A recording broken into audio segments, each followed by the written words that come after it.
இசை. Hi friends, welcome to my channel.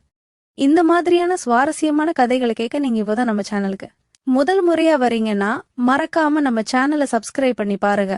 பக்கத்துல இருக்கிற பெல் ஐகானையும் கிளிக் பண்ணிக்கோங்க. என்னுடைய பேர் அமுதா. எனக்கு வயது 21 ஆகிவிட்டது. நான் இளமையின் வாசலில் அடி எடுத்து வைத்தேன். நான் கல்லூரியில் 3ஆம் ஆண்டு படித்துக் கொண்டிருந்தேன். அந்த நாட்களில் கோடை காலம். எங்களுக்கு கல்லூரியில் விடுமுறை கிடைத்தது. மற்ற நாட்களைப் போல அன்றும் வீட்டை சுத்தம் செய்த பிறகு என் படுக்கையில் ஓய்வெடுத்துக் கொண்டிருந்தேன். களைப்பால் என் உடல் முழுவதும் சோர்ந்து போனது போல் இருந்தது. என் படுக்கையில் படுத்து ஓய்வெடுக்க வேண்டி என் தலைவலியை என் கைகளால் தடவி விட்டேன்.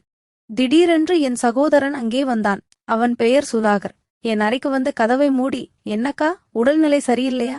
என்று கேட்டான். "ஆமா சுதாகர், அம்மா எல்லா வேலையும் என் தலையில போட்டுவிட்டு போய்விட்டாங்க. கல்லூரி விடுமுறை கிடைத்ததால் வீட்டின் பொறுப்பு முழுவதும் என் மீது விழுந்தது. வேலைக்காரி கூட விடுமுறையில் இருக்கிறாள். என்னால் இந்த வீட்டு வேலைகளை சரியா செய்ய முடியல" என்றேன். நான் சொன்னதை கேட்டவுடன் அவன் என் அருகில் வந்து உட்கார்ந்தான். "என் அன்பான அக்கா, பரவாயில்லை. நான் உனக்கு பால் கொண்டு வருகிறேன். நீ அதை குடித்துவிட்டு நிம்மதியாக உறங்கு" என்று சொன்னான். சுதாகர் சொன்னதை கேட்டு நானும் புன்னகைத்து, "நீ சாப்பாட வெளியிலிருந்து வாங்கி வா. நான் சிறிது தூங்கினால் என் உடல்நிலை சரியாகிவிடும்" என்றேன். அப்போது சுதாகர் அறையை விட்டு வெளியே சென்றான். சிறிது நேரம் கழித்து ஒரு கிளாஸில் குளிர்ந்த பாலுடன் திரும்பி வந்தான். தன் சகோதரிக்கு இவ்வளவு அக்கறை காட்டும் சகோதரர்கள் இவ்வுலகில் குறைவுதான். நான் அவனை மனதார ஆசீர்வதித்தேன். அவன் கொண்டு வந்த பாலை குடித்தேன். பால் குடித்த பிறகு என் படுக்கையில் படுத்துக்கொண்டேன். "அக்கா, நான் உன் தலையை அமைத்து விடவா?" என்று கேட்டான். "நீ தூங்கு" என்று சுதாகர் சொன்னான். அவன் என் அருகில் உட்கார்ந்து என் தலையை தன் கைகளால் அழுத்தினான். அவன் கைகளால் எனக்கு நிம்மதி கிடைத்தது. மிகுந்த தூக்கமும் வந்தது. என் தலைவலியும் குறைந்து விட்டது. நான் கண்களை மூடிக்கொண்டு ஆழ்ந்த உறக்கத்திற்கு சென்றேன். நான் எத்தனை மணி நேரம் தூங்கினேன் என்று எனக்கே தெரியவில்லை. நான் கண் விழித்து பார்த்தபோது கடிகாரத்தில் இரவு 10 மணி ஆகியிருந்தது. நான் மிகவும் களைப்பாக இருந்ததால் நேரத்தை பற்றி கூட உணராமலே இருந்தேன். அப்போது அம்மாவும் அப்பாவும் அலுவலகத்திலிருந்து திரும்பி வந்தார்கள். எனக்கு எதுவும் புரியவில்லை. என் உடல் முழுவதுமே வலித்துக் கொண்டிருந்தது. நான் படுக்கையிலிருந்து எழுந்து குளியலறைக்கு செல்ல போனேன். திடீரென்று எனக்கு மயக்கம் வந்தது. எல்லாம் சுற்றுவது போல் இருந்தது. சுவரின் ஆதரவு இல்லை என்றால் நான் விழுந்திருப்பேன். எப்படியோ என்னை சமாளித்துவிட்டு வெளியே வந்தேன். அனைவரும் சாப்பாட்டு மேசையில் உட்கார்ந்திருந்தார்கள். என் வருகைக்காக காத்திருந்தார்கள். நான் நாற்காலியில் வசதியாக உட்கார்ந்தேன். என் நிலை மிகவும் மோசமாக இருந்தது. களைப்பால் உடல் சோர்ந்து போனது. நான் சோர்வாக இருப்பதை சுதாகர் பார்த்து உடனடியாக அம்மாவிடம், "அக்காவுக்கு கொஞ்சம் வேலைகளை குறையுங்கள். வேலைக்காரி இல்லை என்றால் லீவு நாட்களில் அவளுக்கு எல்லா வேலைகளையும் கொடுத்து விடுவீர்கள். அவள் வேலை செய்து சோர்வாகி விடுகிறாள். அவளது முகம் கூட நிறம் மாறிவிட்டது" என்றான். உண்மையே, என் நிலை நாளுக்கு நாள் மோசமாகி வந்தது. அம்மாவும் அப்பாவும் இருவரும் வேலைக்கு சென்றார்கள். ஏனெனில் அப்பாவின் சம்பளம் மட்டும் வீட்டின் செலவுகளுக்கும் எங்கள் படிப்புச் செலவுகளுக்கும் போதாது. நானும் என் சகோதரனும் கல்லூரிக்கு சென்றோம். ஆனால் கோடை விடுமுறையில் நாங்கள் வீட்டிலேயே இருந்தோம். கடந்த சில வாரங்களாக சுதாகர் என்னிடம் அதிக பாசத்தோடு இருக்க முயற்சி செய்தான். நான் கவனித்தேன். எனக்கு கல்லூரி விடுமுறை கிடைத்ததிலிருந்து என் மீது அதிக அக்கறை காட்டினான். நான் வீட்டு வேலை ஏதாவது செய்தால் அவன் வந்து உதவத் தொடங்கினான். சில நேரங்களில் நான் சோர்வாக உணர்ந்தால் அவன் என்னை உட்கார வைத்து என் தலை அழுத்தி விடுவான். நான் அவனை தடுக்க முயற்சித்தால் அவன் சிரித்துக் கொண்டே, "இல்லை அக்கா, நீ நிறைய வேலை செய்கிறாய். உனக்கு ஓய்வு கொடுப்பது என் கடமைதான்" என்று சொல்லிக் கொண்டிருப்பான். நான் அவனை தடுக்க முடியாமல் அமைதியாகவே படுத்துக்கொள்வேன். ஆனால் ஒரு இரவு அது என்னை அதிர்ச்சி அடைய வைத்தது. நான் என் அறையில் தூங்கிக் கொண்டிருந்தேன். நல்ல இரவில் யாரோ என் அறைக்குள் வந்து நிற்பது போல் உணர்ந்தேன்.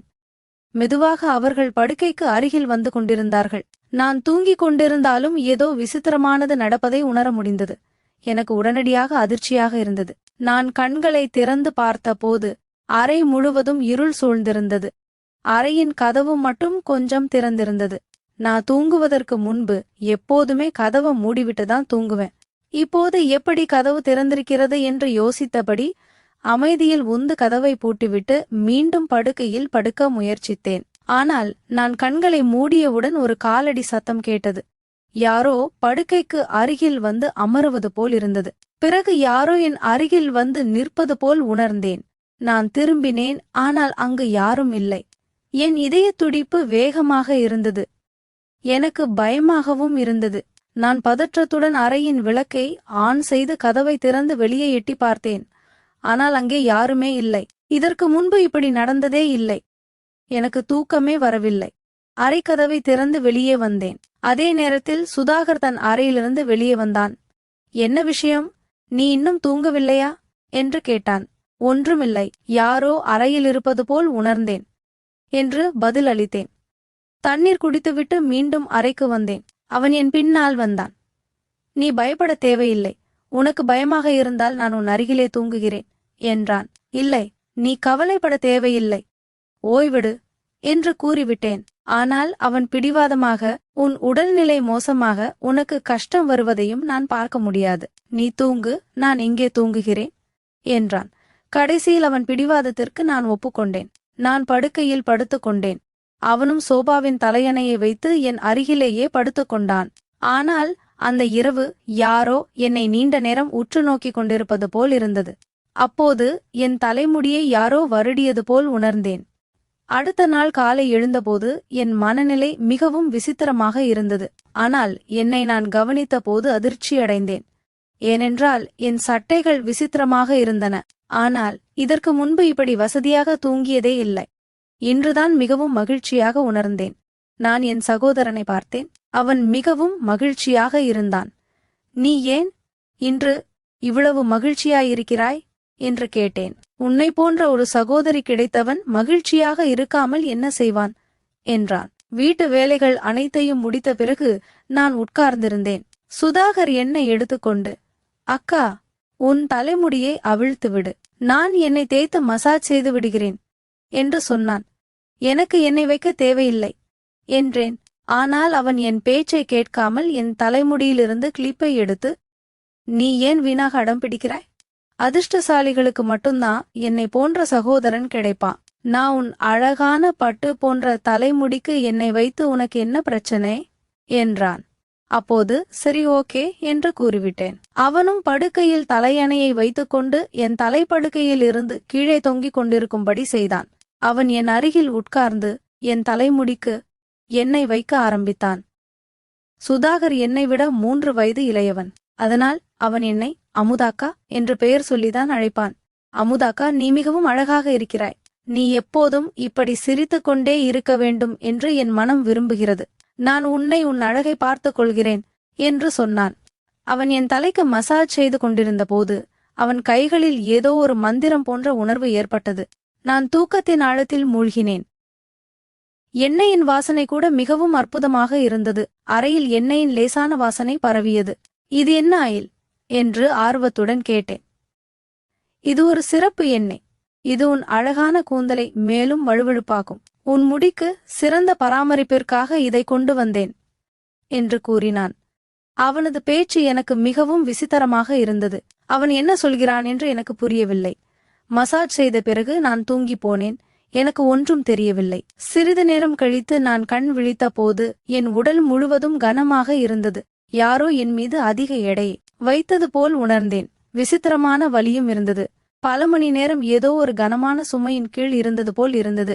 என் உடல் முழுவதும் வலி பரவி இருந்தது. நான் மெதுவாக எழுந்து உட்கார்ந்து சுற்றி பார்த்தேன். என் உடைகள் வேர்வையால் லேசாக நனைந்திருந்தன. மின்விசிறியும் அணைக்கப்பட்டிருந்தது. அறையில் வெப்பம் அதிகமாக இருந்தது. நான் மயக்கமான நிலையில் படுக்கையிலிருந்து கீழே இறங்கினேன். ஆனால் கால்களில் உயிரே இல்லை. என் சகோதரன் அமைதியாகவும் சாதாரணமாகவும் இருப்பது போல் தெரிந்தது. ஆனால் எனக்கு ஏன் இப்படி நடக்கிறது என்று எனக்கே புரியவில்லை. எப்படியோ என்னை இழுத்துக்கொண்டு குளியலறைக்கு சென்று முகம் கழுவிவிட்டு வந்தேன். கண்ணாடியில் என் நிலையை பார்த்து இரவு முழுவதும் தூங்காமல் கடினமான வேலை செய்தது போல் உணர்ந்தேன். நான் அறையை விட்டு வெளியே வந்தபோது யாரோ முணுமுணுக்கும் சத்தம் கேட்டது. யாரோ பேசிக் கொண்டிருப்பது போல் இருந்தது. என்னையும் சுதாகரையும் தவிர வீட்டில் வேறு யாரும் இல்லை. பிறகு அவன் யாரிடம் பேசிக் கொண்டிருக்கிறான்?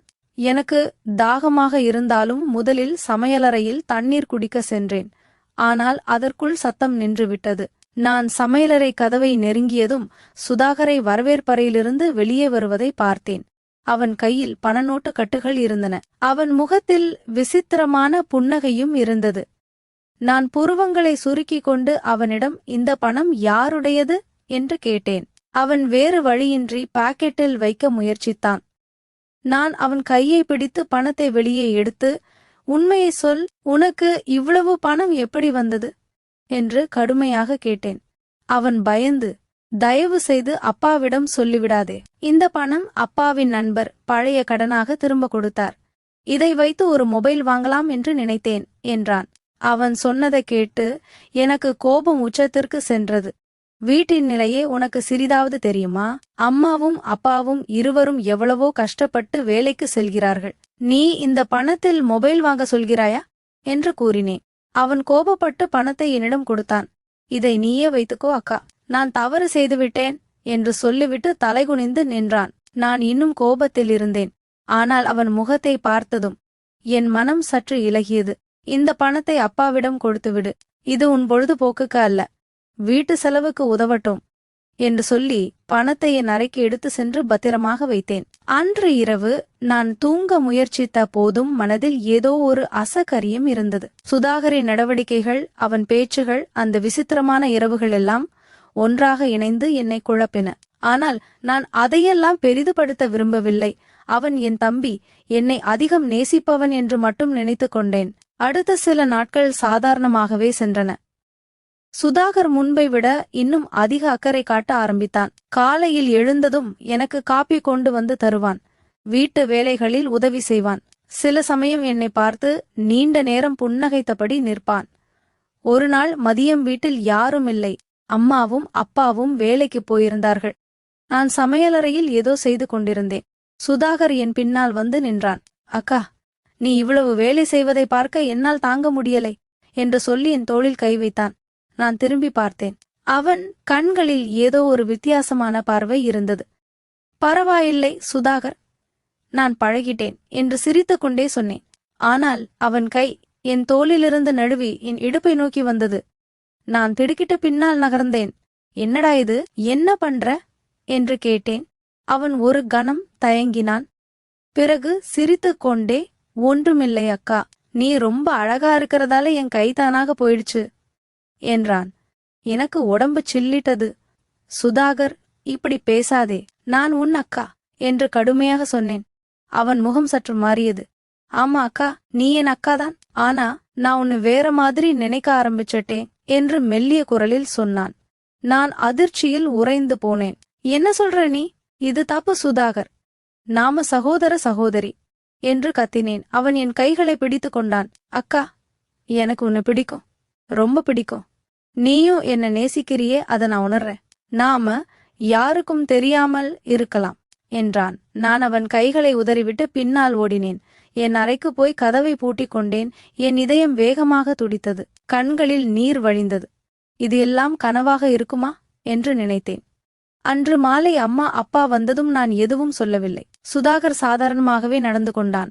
ஆனால் எனக்கு அவனை பார்க்கவே பயமாக இருந்தது. அடுத்த நாள் காலை நான் என் அறையில் இருந்தேன். சுதாகர் கதவை தட்டினான். அக்கா, திருடி, நான் மன்னிப்பு கேட்க வந்திருக்கேன் என்றான். நான் கதவை திறக்கவில்லை. போ சுதாகர், என்னை தனியா விடு என்றேன். ஆனால் அவன் விடவில்லை. அக்கா, நீ என்னை தவறா புரிஞ்சுக்கிட்டே, நான் அப்படி எதுவும் சொல்லல, நீதான் கோபப்படுற என்று பொய் சொன்னான். நான் கதவை திறந்தேன். நீ சொன்னதெல்லாம் நான் கேட்டேன். இனிமே என்கிட்டே வந்து பேசாதே என்று சொல்லிவிட்டு கதவை மூடினேன். அன்று முழுவதும் நான் அறையை விட்டு வெளியே வரவில்லை. இரவு நேரமானதும் அம்மா வந்து, என்னடியாச்சு, ஏன் சாப்பிடல என்று கேட்டாங்க. ஒன்றுமில்லை அம்மா, தலைவலி என்று பொய் சொன்னேன். ஆனால் உள்ளுக்குள் நான் மிகவும் பயந்து போயிருந்தேன். என் தம்பியே இப்படி நடந்து கொள்வானா என்று நம்ப முடியவில்லை. அந்த விசித்திரமான இரவுகள், உடல் வலிகள், மயக்கங்கள் எல்லாம் இப்போது ஒரு பயங்கர உண்மையை நோக்கி இட்டு செல்வது போல் தோன்றியது. நான் முடிவு செய்தேன், நாளை காலை அம்மாவிடம் எல்லாவற்றையும் சொல்லிவிட வேண்டும் என்று. ஆனால் அன்றிரவு மீண்டும் ஏதோ நடக்கப் போகிறது என்று என் மனம் எச்சரித்தது. கதை தொடரும். அந்த இரவு மற்றும் கிளைமேக்ஸ் பகுதி உங்கள் வழங்கிய டிரான்ஸ்கிரிப்டில தொடர்கிறது. அதையும் முழுமையாக பங்க்சுவேட் செய்து வைத்திருக்கிறேன். முழு ஸ்கிரிப்ட் ரொம்ப நீளமானது என்பதால் முதல் பகுதியை முழுமையாகவும் மீதியை சுருக்கமாகவும் கொடுத்தேன். முழு தொடர்ச்சி வேண்டுமானால் கூறுங்கள். இப்போதான் நம்ம சேனலை நீங்க ஃபர்ஸ்ட் டைம் பாக்குறவங்களா இருந்தா மறக்காம சப்ஸ்கிரைப் பண்ணி பக்கத்துல இருக்கக்கூடிய பெல் ஐகானையும் பிரஸ் பண்ணிக்கங்க. அப்பதான் இந்த மாதிரி சுவாரஸ்யமான வீடியோக்களை நீங்க தொடர்ந்து பார்க்க முடியும்.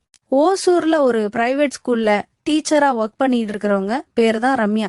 நம்ம ரம்யா வந்துட்டு கல்லூரி படிக்கும் போதே ரொம்பவே படிப்புல இன்ட்ரெஸ்டடா இருந்ததுனாலதான் படிப்புக்கு ஏத்த மாதிரி ஒரு நல்ல வேலை வந்துட்டு தன்னோட ஸ்கூல்லயே கிடைச்சதுனால, நல்ல ஒரு சம்பளமும் கிடைச்சதுனால ரொம்பவே சந்தோஷமான ஒரு வாழ்க்கையை தான் வாழவும் ஆரம்பிச்சிருக்கிறாங்க. நம்ம ரம்யா வந்துட்டு கல்லூரி படிக்கும் போதுல இருந்தே ரொம்பவே அழகான ஒரு தோற்றத்தோடயும் பாக்குறதுக்கு கேரளா பொண்ணு மாதிரியான ஒரு கலர்லயும் ரொம்பவே அவங்களுடைய உடலம் இப்போ வந்துட்டு கவர்ச்சிகரமா இருந்ததுனாலயும் கல்லூரி படிக்கும் போதே ரொம்பவே கல்லூரிக்கு வந்த பசங்க எல்லாமே நம்ம ரம்யா கிட்ட தொடர்ந்து பேசவும் ஆரம்பிச்சிருக்கிறாங்க. ஆனா நம்ம ரம்யா வந்துட்டு தர்சன் அப்படிங்கிற ஒரு பையன் கூட வந்துட்டு கல்லூரி படிக்கும்போது திருமணத்தை தாண்டியான ஒரு உறவுல வந்துட்டு அவங்க கூட வைக்கவும் ஆரம்பிச்சிருக்கிறாங்க. ஆனா நம்ம தர்சன் வந்துட்டு நம்ம ரம்யாவை திருமணமும் பண்ணிக்கிட்டாங்க. திருமணம் பண்ண நாள்ல இருந்து நம்ம ரம்யா கூட ரொம்பவே சந்தோஷமான ஒரு குடும்ப உறவுல வந்துட்டு வாழவும் ஆரம்பிச்சிருக்கிறாங்க. ஏன்னா கல்லூரி படிக்கும் போது நம்ம ரம்யாவுடைய ஸ்ட்ரக்சர் வந்துட்டு பாக்குறதுக்கு அவ்வளோ ஒரு அழகாவும் ரொம்பவே கவர்ச்சியாவும் இருந்ததுனாலையும் நம்ம ரம்யா கூட ரொம்பவே நெருங்கி வந்துட்டு உறவு வைக்கவும் ஆரம்பிச்சிருக்கிறாங்க. அது மட்டும் இல்லாம தான் லவ் பண்ண பையனையே திருமணம் பண்ணிக்கிட்டதுனால ரொம்பவே வெளிப்படையா திருமணத்தை தாண்டியான அந்த ஒரு குடும்ப உறவுல ரொம்பவே சந்தோஷமா இருந்திருக்கிறாங்க நம்ம ரம்யா. தான் ஆசைப்பட்ட மாதிரியே அவங்களுக்கு ஒரு பொன் குழந்தையும் பிறக்கவும் ஆரம்பிக்குது. ஆனா நம்ம ரம்யாவுக்கு குழந்தை பிறந்த நாள்ல இருந்து தன்னுடைய கணவர் தர்சன் வந்துட கொஞ்சம் கொஞ்சமா தன்னுடைய மனைவி கிட்ட இருந்து விலகவும் ஆரம்பிச்சிருக்கிறாங்க.